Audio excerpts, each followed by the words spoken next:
अस्सलाम वालेकुम 7th class. उम्मीद है आप सब खैरियत से होंगे। Welcome to online class. आज हम अपने सबक ज़कात की दोहराई करेंगे, जो आज का हमारा उन्वान है। तो क्लास अपने सबक का आगाज़ करते हैं। सबसे पहले मैं आपको ज़कात के मायने और मफ़हूम बताऊं। ज़कात के लफ्ज़ी मायने पाक होना, बढ़ना, नशो नुमा पाना। इस्तिलाह में हलाल तरीके से कमाए गए माल में से मुकर्रर शरह के साथ मुअय्यन हिस्सा अल्लाह की राह में ख़र्च करना ज़कात कहलाता है।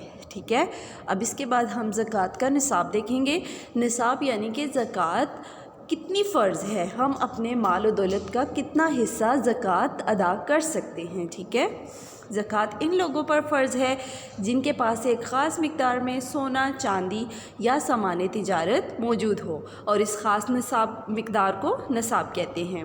मुख्तलिफ़ चीज़ों पर मुख्तलिफ़ शरह ज़कात की है, जैसा कि सोने का निसाब 7.5 तोले और चांदी का निसाब 52.5 तोले है। ठीक है क्लास, मसारफ़ ज़कात यानी कि ज़कात किन लोगों के ऊपर लगती है, हम अपनी ज़कात की रकम किन लोगों पर ख़र्च कर सकते हैं। ठीक है, तो कुरान पाक में सूरह तौबा के अंदर मसारफ़ ज़कात बड़ी तफसील से बयान हुए हैं, जिनकी तादाद 8 बताई गई है। ठीक है, जिनमें फ़ुक़रा, मसाकीन, नो मुस्लिम, ग़ुलाम, मुसाफिर, इसके अलावा अल्लाह की राह में नेकी के कामों के लिए रकम खर्च करना, ज़कात के महकमे में काम करने वाले लोग और कर्ज़दार भी शामिल हैं। जो लोग आसानी से अपना कर्ज़ नहीं उतार सकते, हम अपने ज़कात के पैसे से उनका कर्ज़ अदा करने में उनकी मदद कर सकते हैं। ठीक है क्लास, जैसा कि ज़कात के बेशुमार फ़वाइद हैं। ठीक है, चंद एक मैं आपसे